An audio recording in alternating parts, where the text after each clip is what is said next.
I called Donald Trump a wannabe dictator. It's because he is. It's because he is. Maybe it's time for us to be a little more fierce. You talk to him and you tell him why bullying's wrong. But when it's adult like Donald Trump, you bully the out of him back. This is a weak, cruel man that takes it out and punches down on people. The scene unfolds at a political conference where Tim Walz, former vice presidential candidate, delivers what might be remembered as one of the most contradictory speeches in recent political memory. What should have been a keynote address becomes something entirely different. A panel of commentators watches in real-time disbelief as Walz attempts to position himself as the answer to Democrats' ongoing struggle with male voters. The reaction is immediate and merciless. Greg Gutfeld's assessment cuts through any pretense of political courtesy. His comparison captures the essence of what everyone watching seems to be thinking. When you build anticipation for a major event, the centerpiece matters. Having Tim Walz as your keynote speaker is like opening a mall and the big store at the end is a Kohl's. The observation about his appearance strikes a nerve because it reveals something deeper. There's an authenticity problem here. When someone looks uncomfortable in their own skin, it raises questions about whether they're comfortable in their own convictions. The panel notices this immediately. But I love every time Tim Walz tries to dress nicely, he looks like when you dress a baby up for a wedding. Yeah. But the real problem isn't aesthetic, it's logical. Walz builds his entire speech around condemning bullying, then immediately advocates for bullying his political opponent. The contradiction isn't subtle. It's the entire framework of his argument. I also thought it was just like, the whole speech is just like, he's like, don't bully, let's bully him, right? He kind of goes back and forth. Greg shares a personal story that adds unexpected depth to the conversation. Bullying isn't abstract for him. He lived it. The experience shaped his perspective on these issues in ways that make Walz's rhetorical flip-flopping even more jarring. I think it's bad. I was bullied. I was bullied quite a bit. You probably could have guessed that. Yeah. I was bullied almost up until high school, and I was homeschooled. The punchline lands perfectly, breaking the tension while making the point. Even in moments of vulnerability, there's self-awareness. That's authenticity. That's what connects with audiences. It's the exact quality Walz's speech lacks. Tyrus jumps in with observations that shift the analysis into even more uncomfortable territory. His questions aren't polite. They're not meant to be. First of all, whose balls is he hiding in his cheeks? That's the first question I want to know. The criticism of Walz's word choice cuts deeper than surface-level mockery. Language matters in politics. How you say something often matters more than what you say. When Walz repeatedly uses the word fierce, it doesn't convey strength. It conveys something else entirely. And I don't love the way he says, fierce. Yeah. We've got to be fierce. We fiercely have to go up to President Trump and spank him. We got to bully him. I got to get my hands on him. But then comes the moment that transforms critique into genuine concern. Tyrus identifies a statement from Walz that reveals something fundamentally broken in his understanding of basic responsibility. But the creepiest thing that he said besides all that, a teacher, the worst thing for a teacher to do is watch a bully? The panel pauses at this statement. Wait, a teacher watching a bully? That's the concern? Not stopping the bully, but watching? Any actual teacher knows the immediate response to bullying doesn't involve observation. It involves intervention. So you're a teacher in the playground and you're just watching the bully? You're the creep. Yeah. A teacher snatches the bully's ass up. Yeah. Come sit with me. That's what I know. Someone's bullying. Oh, you can sit with me for a while. And then I would lean on him. This becomes the moment where Walz's entire premise unravels. He's trying to establish credentials as someone who understands how to handle bullies because of his teaching background. Instead, he reveals he doesn't understand the most basic principle of that profession. Tyrus continues his assessment, and it's withering in its completeness. This isn't just about one confused speech. It's about a pattern of incompetence that extends across an entire political apparatus. I'd bully him back. He's not a teacher. He's not a politician. He's a creepy guy who can't remember his speeches. I don't know what the hell was in the water in that White House, or was everyone on the same bad cocaine? The criticism intensifies because this isn't just about one confused speech. It's about a pattern. The entire Democratic ticket that Walz was part of seemed unable to communicate clearly. When multiple figures in the same political orbit all struggle with basic articulation, it suggests something systemic rather than individual. Why is he talking? It really is the ultimate clown show, and I said this in the 5. He's a clown without a circus. The metaphor that follows captures Walz's current predicament perfectly. After the election loss, he's politically adrift. His 15 minutes of national attention are over. Now what? He's doesn't even need makeup. He's roaming the terrain. Is there some carnival that I could work for? I'll wash your windows. Greg piles on with another cutting observation about Walz's relative value as a political figure. In politics, perception becomes reality. Once you're defined as weak, ineffectual, or ridiculous, changing that perception becomes nearly impossible. Like, he is such a limp weenus. The conversation takes an interesting turn when someone raises a theory that's been circulating in political circles. Could someone truly be this counterproductive to their own party's interests, unintentionally? That's it. Do you think he's a plant? The Republicans have... That's exactly what I was thinking. I was watching this, and I was like, he's got to be a Republican. Greg elaborates on this theory with specifics that make it sound almost plausible. Every characteristic Walz displays seems calculated to alienate the exact voters Democrats needed to win. Yeah. Because it's like his mannerisms, his lack of ideas, his just odd comportment, the fact that he hasn't seen his scrotum in a decade and a half, all of it makes it seem that he is single-handedly just trying to turf the Democrat Party. The analysis cuts to the core strategic failure. Democrats acknowledged they had a problem connecting with male voters. Their solution? Send out Tim Walz. The logic escapes explanation. And this is the guy they set out there. You know, he's got as much use as a flammable tea cozy. The speech feels scripted, rehearsed, but somehow still unprepared.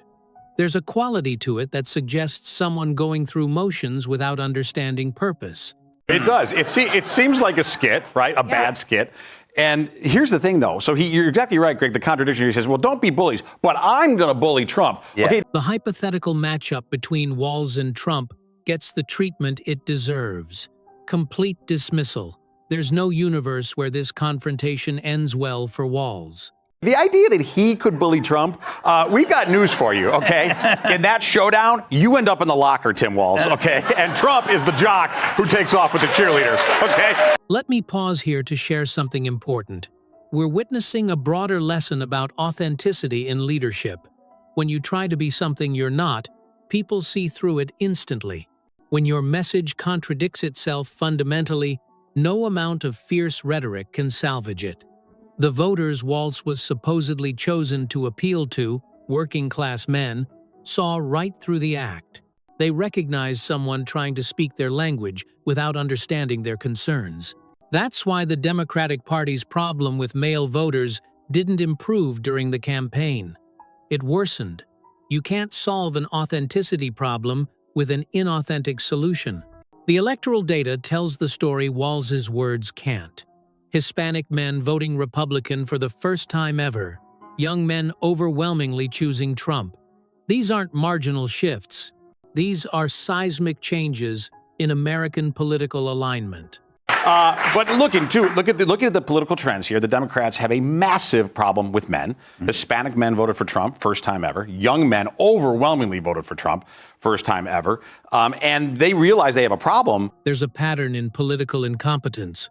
Each level selects someone slightly less capable, creating a cascade of declining quality. Obama picked Biden. Biden picked Harris. Harris picked Walz. You know, it is true because, it's like you always have to go somewhat lower than the person that's like Biden was picked by Obama, Kamala picked by Biden, and then he was picked by Kamala. What could he pick? Yeah. Like a jar of sweet pickles. Greg brings the conversation back to substance, pointing out the real irony buried in Walz's speech. While he pontificates about masculinity and leadership, the actual examples of those qualities are found in the people he's spent years criticizing. And by the way, in terms of this guy's failures, if he wants to see what real men, what masculine leaders do, he should look at the cops, okay, that he constantly derides, right, who had to save his biggest city, Minneapolis and St. Paul, during the riots. The contrast couldn't be starker. On one side, you have Walz giving speeches about being fierce and standing up to bullies. On the other side, you have actual men who put on uniforms, picked up badges, and ran toward danger while everyone else ran away.